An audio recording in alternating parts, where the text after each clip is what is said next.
Well, greetings, mathletes, and welcome back. Um, we have a couple of things to talk about today, of course.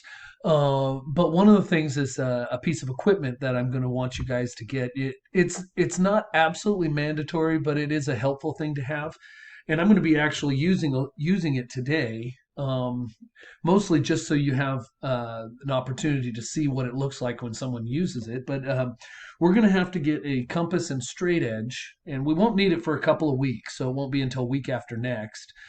But just so we're clear on what those items are. Okay, so a compass is not a magnetic compass. Um, what we're talking about is a drafting compass, right? It looks like this, or like this, right? Here's another one. Here's the difference between these two. This is one that you would use if you do this type of thing for a living. This is one you use if you're just doing it one time in school and you may or may not be doing it in the future. This one costs $2 at Save Mart. This one came from an office supply place and was closer to $50. So they work about the same for what we're going to be using it with. So if this isn't something that you have decided that you really want to have your hands on for a while, I would suggest buying a $2 one because it works just fine, like I said, for what we're actually doing here. And I will be using it today for this lecture, but again, you won't need it for your homework or anything like that. Now, now we need to get to what we're actually talking about today. So I'm going to go ahead. Let's see here. Where's the top of that? I'm looking for the top of the paper so I can figure out where I am here. There we go. Okay, so today we're going to be dealing with angles, right? And particularly, we want to look at congruence,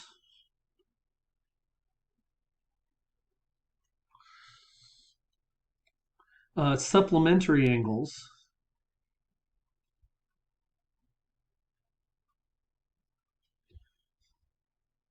and I'm just going to use this symbol for angles, supplementary angles, and complementary angles.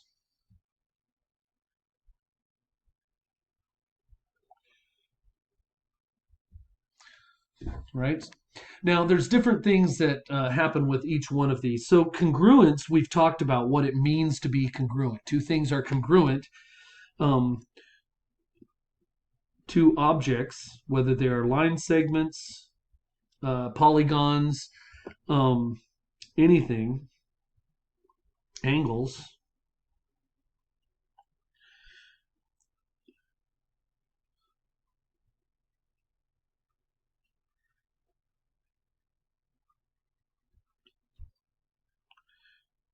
If all the measurements are identical, right? So all the angles are the same, all the sides are the same. Anything you measure in there is identical, right? So that's what makes something congruent. Two angles are supplementary, right? If let's say alpha and beta are angle measures, right? They're supplementary if their sum is equal to 180 degrees, right? It's a pretty straightforward definition. And then they are complementary if the two angles add up to 90 degrees. Okay, we're actually going to be dealing more with the supplementary angles today because it has to do with the parallel postulate and some other stuff. So we're going to be talking a little bit about parallelism and things of that nature. Okay, so first off, I want to talk about vertical angles.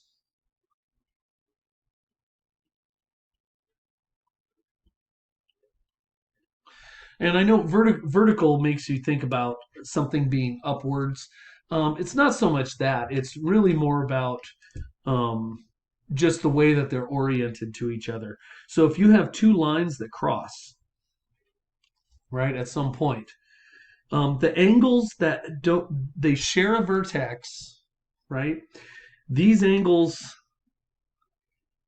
right, these lines are straight. You have two straight angles. And it turns out the opposite sides of this are congruent, right?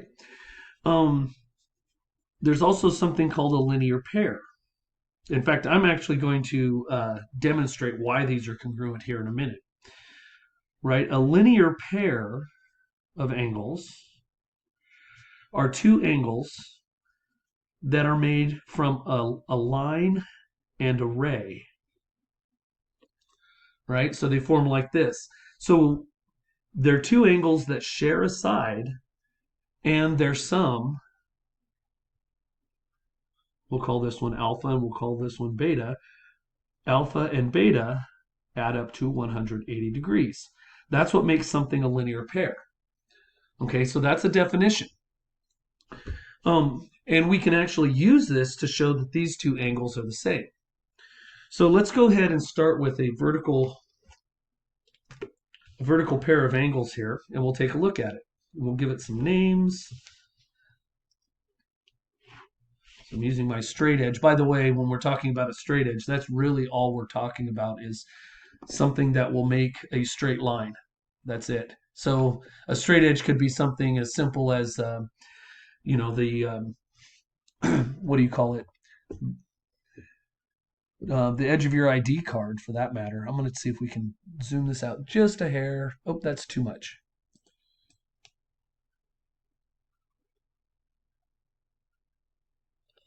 Too close. There. Something along those lines. That way we can see the whole thing. Sorry, I'm getting used to some new equipment here too. Okay, so now we need to be able to talk about these angles. So I'm going to give some points here. This will make it a little bit easier to talk about these things. Keep in mind, over here where we're talking about alpha and beta, those are not the names of the angles. They are the measures of the angles. So if I had another angle that was the same measure as this one here, I would also mark it alpha, because that just represents the number of its measure, not the name of the angle. So let's go ahead and say this is A, B, C, D, and E. Okay, so this is how a proof would go through. So we're going to say, first of all, we're going to say that the measure of angle ABC is equal to alpha, right? So that way I can just use alpha to represent this measure. Okay, now by definition of a linear pair, right? Angle ABC and angle ABD, right? So that's this angle and this angle are a linear pair, which means that this angle here is 180 degrees minus alpha, right? Because they have to add up to alpha. Well, that's actually not so good. Let me zoom in just a hair more. Ooh. Well, this thing's touchy, isn't it? Okay, so let's try it here. Okay, so yeah, so that should be 180 minus alpha there. Now, so that means that the measure of angle ABD is equal to 180 minus alpha. Okay, now,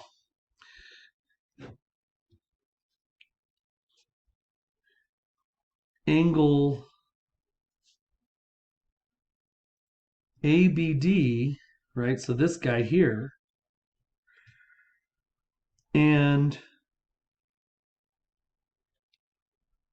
angle DBE are a linear pair, which means these two have to add up to 180. So we can make a little equation. So 180, oh, that's off the screen. Okay, let's try it again. Let's just do this. 180 minus alpha is ABD, right? And that means if I add it to the measure of angle DBE, right? So if I add this guy plus this guy, they have to be supplementary. right? Well, if I subtract 180 from both sides, actually, we can go ahead and subtract the whole 180 minus alpha from both sides.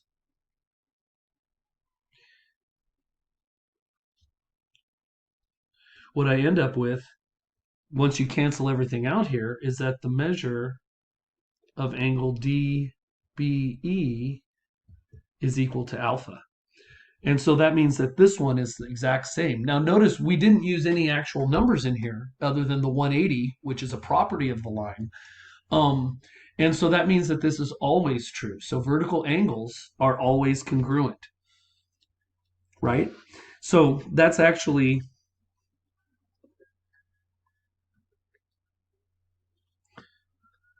a theorem.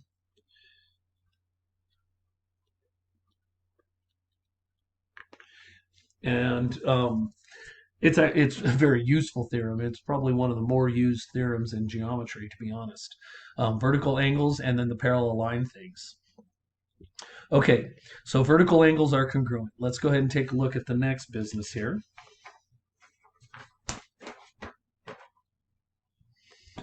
All right. Okay, so the next thing we want to look at is the parallel postulate.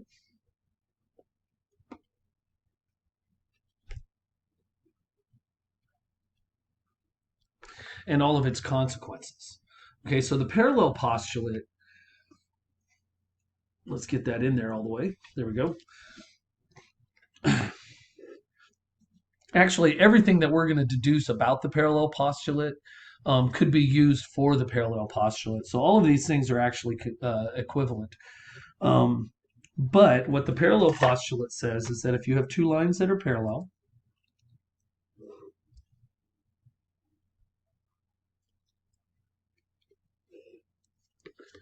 right? So these two lines are parallel. Oh, wrong way. I was thinking about doing this, right? And you have a transversal. Now, a transversal is just some line that crosses two other lines. That's all it is, right? So there's a few different things you can assume first, but the one that's typically used is these two angles here are called. Let's see. I'll mark them here first. These two angles are called interior angles.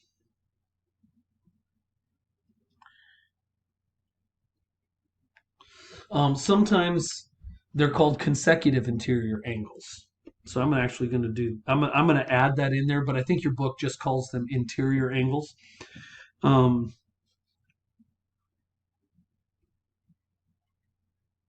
I'll put that in parentheses. In any case, if I have two interior angles, alpha and beta, alpha plus beta is equal to 180 degrees, right? And the reverse is true also, that if you have two lines, right, and you don't know if they're parallel, but you can show that these two angles are supplementary, then what that means is that the lines are parallel. So it's an if and only if statement. So if the lines are parallel, the interior angles are supplementary. But if the interior angles are supplementary, that also implies that the line is parallel. So you can get it either way. Now, what's interesting about this, so this is usually the basic statement of this. And then you start looking at these other cases. What about corresponding angles? So you notice they hold the same position in the angle. It's the upper right corner of each angle there. And these are called corresponding angles.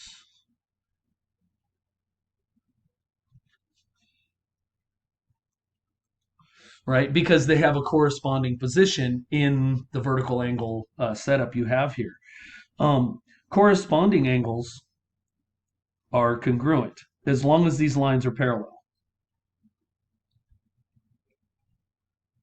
And as a matter of fact, if you can show, one of the ways to demonstrate that two lines are parallel is to demonstrate that their corresponding angles are congruent. right? Because if they're not congruent, then you don't have parallel lines. So these are corresponding angles. These are interior angles. Now, if you look at this, part of the reason they're congruent, sorry, I'm jumping around a little bit here. If this is alpha and this is beta, these two are supplementary, right? And so that means that since these are a linear pair, that has to be supplementary to beta, which makes it alpha again. Now, if I have two lines cut by a transversal, and I take the two interior angles that are on opposite sides of the line, right? These are alternate interior angles.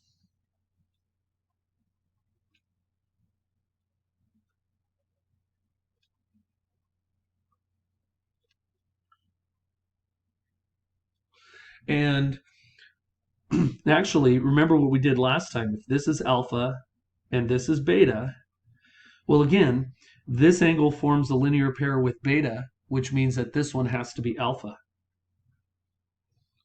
right? So alternate interior angles are congruent, right? So we're getting all these interesting relationships here. Also, using alternate interior angles, we can look at alternate exterior angles also, right? Because if the alternate interior angles are both equal to alpha, now they form a vertical pair with the exterior angles. So that means that has to be alpha too. So these are alternate. Oh, let me redraw that so that it's only demonstrating the alternate exterior angles. But the alternate exterior angles are here. So alternate exterior angles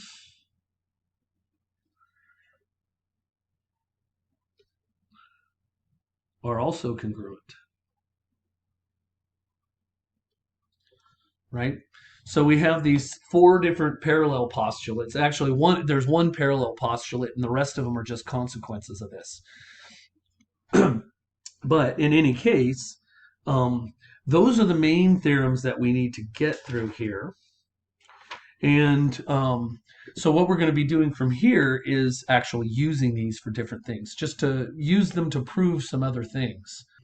Okay, so if we're going to use this stuff, let's use it for something we already know, right? So we can confirm previous knowledge. One of the things that most people can recite from geometry is that the interior angle sum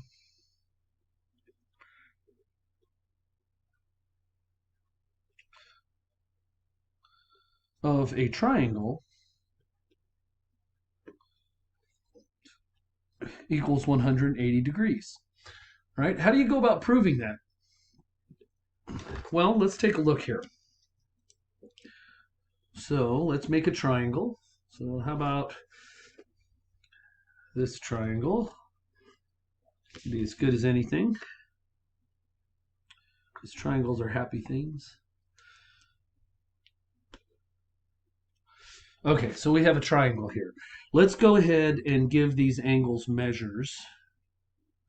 So we'll go alpha, beta, and I'm going to call this one, actually, let's give them different designations. We'll call this one gamma, right? Okay, so we have three angles here. Now here's how the proof goes, and I'm actually going to use the compass and straight edge on this just so we can construct things well. So the way this goes about, this base, and actually you could turn this any direction and use any side as a base, but I like to use the bottom side. What I'm going to do is make a parallel line up here through the vertex. Okay, so we're going to construct a parallel line. And what we're going to do is use alternate interior angles. So now you're not going to have to actually do these constructions until week after next, but I figured it's not bad for you to see how some of these things are constructed. So I'm going to copy an angle now. And what I'm going to do is I'm going to take this angle beta, right? And I'm going to copy it up here. And so if I copy it, that means that it will have alternate interior angles that are congruent, and that forces the line to be parallel. And so that's what I'm going to do. I'm going to copy this angle here. So what I do first, I'm going to make a compass stroke, right, that's big enough to cross both sides of the angle. And then I'm going to do the same thing on this side, right? Okay, so you notice I did not, oh, you probably didn't see that too clearly. I did not change the setting of the compass when we did this. It had to be at the same thing, the same distance. Now what we do is we're going to measure out, we're going to change the compass so it matches with the distance between these 2 points, right? So I'm changing the distance here. It was bigger. Now I'm going to make it smaller until it lines up exactly with the 2 points, right? So that's still not quite right on it. There we go. Right? And I'm just going to make a little strike in it so I can tell that it's going through the right place. Then I'm going to copy that distance up to here. And that place right there is my second point to make my line. So this is that's the point I just created. And by copying that angle, I used alternate interior angles to make a parallel line. Okay, we'll have more, we'll actually have a lesson on how to do these constructions, but in any case, so what that means is that this angle here is beta. I just copied it up there. Alternate interior angles is satisfied, so that means that this line and this line are parallel. And actually, I'm looking at this. It's not the best parallel lines, but we'll just assume they are. Well, if these 2 lines are parallel, then this angle, alpha, has to be right up here too. And I can see from the picture that alpha plus gamma plus beta, which are the 3 angles of the triangle,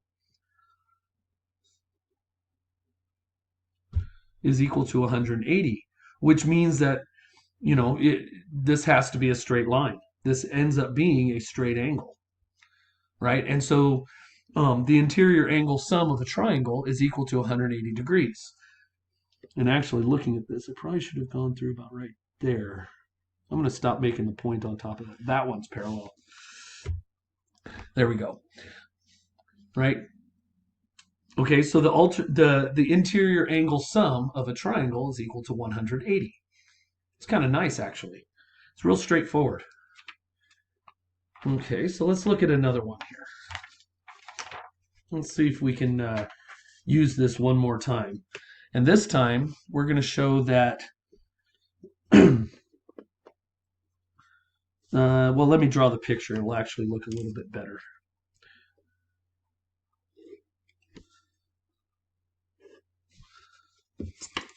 Okay, so this is also going to have to do with triangles. And what we want to show, I'm going to give these measures, is that the exterior angle, and the exterior angle is the angle formed by extending one of the sides. So this guy here is my exterior angle. And I'm just going to call this x, because that's what we don't know. Okay, so it's x degrees. What we want to show is that x is equal to alpha plus beta. So the exterior angle is the exterior angle is equal to the sum of the non-adjacent angles on a triangle, right? That's what we're finding out right now.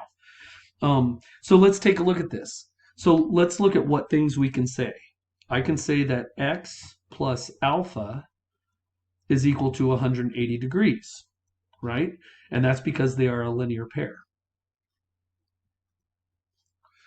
I can also say that alpha, let's write it in the order that we see it here. Beta plus gamma plus alpha is equal to 180, right? Now, if we go ahead and just, excuse me, subtract, let's see here. if we go ahead and we'll treat this like a system of equations. So I'm going to multiply this one by a negative, and that's going to change our system to x plus alpha equals 180. And then this one is negative beta minus gamma minus alpha is equal to negative 180, right? Because we multiplied everything by a negative. Well, you can see the alpha cancels out and the 180 cancels out. So now I have x minus beta minus gamma is equal to 0. And if I add beta and gamma to the other side, I get x is equal to beta plus gamma. And those are the other two non-adjacent angles. Oops, let's scoot that up so you can see it. Right? And that's just by adding those two things straight down. So we just use a little system of equations to show that this exterior angle is equal to the sum of these two angles. Oh, I was solving that for alpha and beta. I got what'd I do? My gamma looked like an alpha. I threw myself off.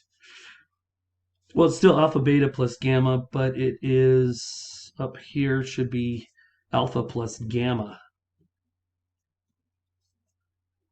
There we go. I can't read my own writing. And so it would be gamma that cancels out. And you would end up with alpha and beta.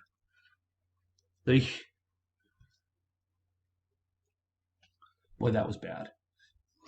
Oh, there we go. So it should be beta plus alpha, not gamma. Oof. Okay. Well, we're going to forgive my handwriting here. So in any case, so we have that the interior angle sum of a triangle is equal to 180 degrees.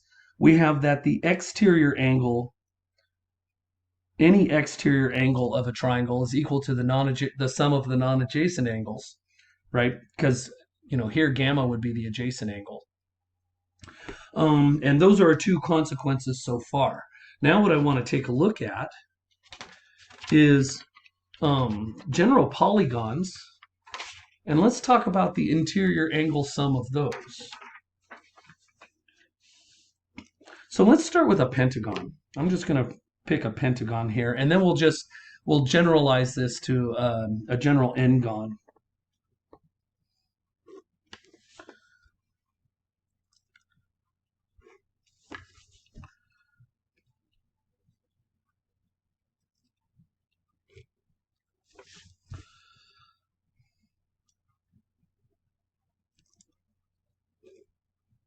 Now I'm doing this with a convex shape, but it also works with concave shapes. It just gets a little tougher to look at the exterior angles. That's the only difference, really. Okay, so we have a pentagon here. I am going to label the interior angles alpha 1, alpha 2, alpha 3, just, so that I know all the alphas are interior. And then I'm going to extend these sides to make exterior angles.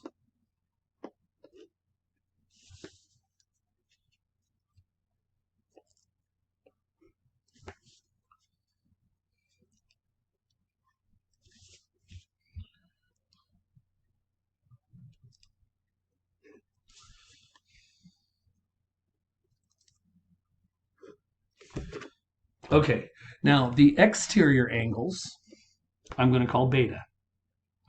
So beta 1, beta 2, beta 3, beta 4, beta 5. Right? So we have these 10 different angles here. But you notice every alpha beta pair, alpha 1 plus beta 1, those form a linear pair. Right? So these two form a linear pair. These two form a linear pair. These two form a linear pair. So we have a bunch of linear pairs here, and we know linear pairs add up to 180 degrees. Okay, so let's start there. So that means, and I'm going to write this all out, that means if I add up all the alphas and all the betas together, that should come out to 5 linear pairs, so 5 times 180 degrees. Okay, so that means that alpha 1 plus alpha 2 plus alpha 3, 4 plus alpha 5 plus beta 1 plus beta 2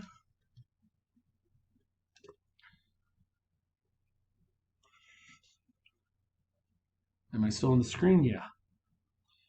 Beta 5, if I add all these guys up, it should be 5 times 180 degrees. Whew. I'm gonna have to rewrite that so it's a little bit nicer. It's getting a little out of control here. Okay, now let's look at just the exterior angles. So beta 1, beta 2, beta 3, beta 4, beta 5, right? So let's look at that. B1 plus B2 plus B3 plus B4 plus B5.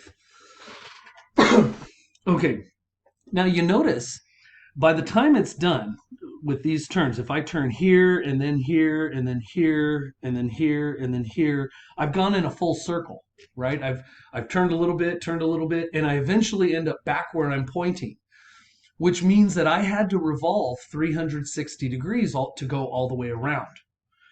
So the sum of the betas is equal to 360 degrees. Now, notice too, 360, and this is just, I'm doing this because I noticed something when I worked it out before. 360 is 2 times 180. Okay, so that means that this whole thing can be substituted for 2 times 180. So let's rewrite it. So these two things together give me this, that alpha 1 plus alpha 2 plus alpha 3 plus alpha 4 plus alpha 5 plus 2 times 180, because that's what all the betas come out to, is equal to 5 times 180. Now, you notice I haven't computed out, how many, 5 times 180 or any of those things directly. It's because it's going to be easier in the long run to see what the final formula is if I don't. So now, because we're looking for the sum of the alphas now, well, we have enough to do this. Alpha 1 plus alpha 2 plus alpha 3 plus alpha 4 plus alpha 5 is equal to 5 times 180, minus 2 times 180, which means that it's 3 times 180, right? And 3 times 180 is 540. So for a pentagon, and you notice, we've said nothing about what each individual angle is. We're only talking about the sums. For a pentagon, the interior angle sum, the sum of the alphas here, is always going to be 540. Just like with a triangle, it's always 180. And so we want to ask ourselves, how can we get this in general? Is there a formula for any general n-gon? Well, let's take a look. Okay, so I want to introduce a little bit of new notation because it's going to be easier to talk about an arbitrary sum, because normally what we're talking about is a sum of things and we know how many there are and all that kind of stuff. But if you're talking about adding up things and you don't know how many there are. So for example, if I have alpha 1 plus alpha 2 plus alpha 3 plus alpha 4 plus alpha 5, right? Like we had before. We know exactly how many things there are. We can just write them down. But if there is another notation though, and if I want to just add up anything that has alpha in it, I use this sigma notation. And this sigma is the Greek letter for S. And so it stands for sum, right? If I want to add up any of the alphas, regardless of their subscript, I just write the sum of alphas, right? And if I wanted to add up all those betas, I would write the sum of beta, right? So you add anything up that has alphas in it or anything up that has betas in it, and then you can add those two sums together also. Okay, so this is just a shorthand, so I don't have to write alpha 1, alpha 2, alpha 3, however far this goes. Okay, now we're not going to be dealing with 5 things. We're going to be dealing with n things. So I'm just going to make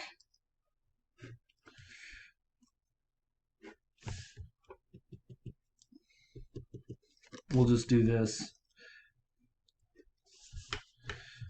right? It's just the general n gone.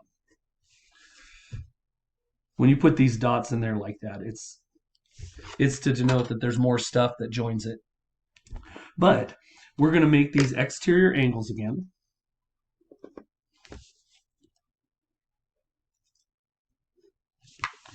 Right? And we only need a couple of them. So we'll call this alpha 1, or beta 1, alpha 2, beta 2, and then it goes all the way around to alpha n.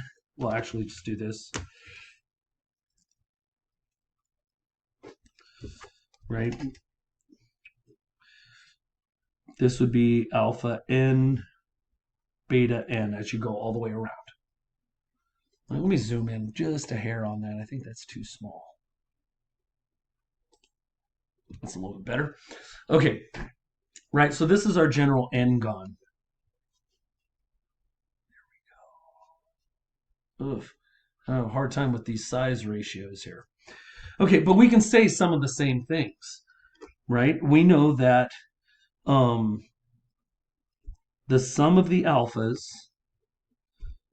plus the sum of the betas, oh, that's so much nicer to write,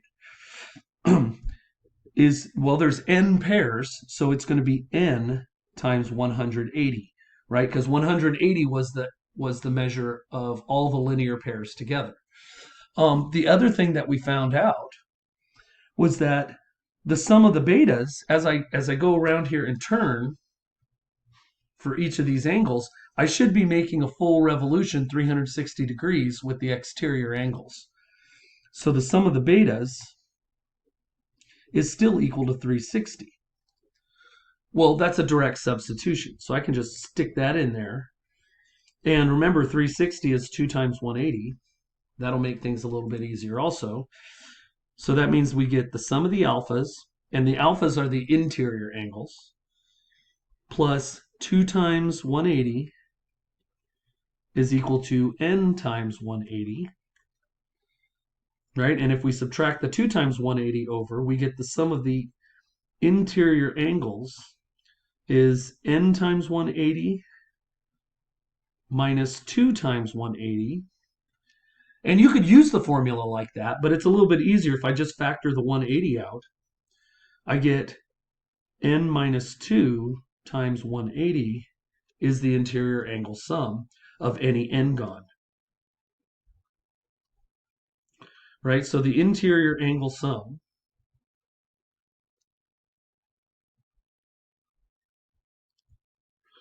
of an n gone is always equal to n minus 2. And remember, n is the number of sides you have. Oh, I'm running out of room here. Sorry, I have more room on my paper, not on here. Right? So it's 2 less than the number of sides times 180 degrees. So if you have 5 sides, it would be 3 times 180. If you have 3 sides, like a triangle, it's 1 times 180, because 1 is 2 less than 3, right? So this thing kind of works in general. It's kind of neat. If you have something that's 100-sided, it's 98 times 180 to get the interior angle sum. So, you notice we're using kind of a combination of these geometrical relationships and algebra as we go through these things. So you need to be aware of that. And you never know what thing you can draw to make life a little bit easier for yourself. Okay. So hopefully that wasn't too bad. And I'm getting used to some new equipment here, so hopefully you were able to bear with me as we went through this. But that should get you going. Remember, you are going to need to get a compass and straight edge. The dollar store is a great place to get compasses. They're everywhere. Anywhere that has school supplies, there's usually some cheap compasses there. And they do work just fine. Especially if you're just going to be using it for a little while. You may find you really like compass and straight edge constructions and decide to go buy a nice compass at some point, but I'm certainly not going to force you to do that right now. And in any case, until next time, keep your pencils and your wits sharp.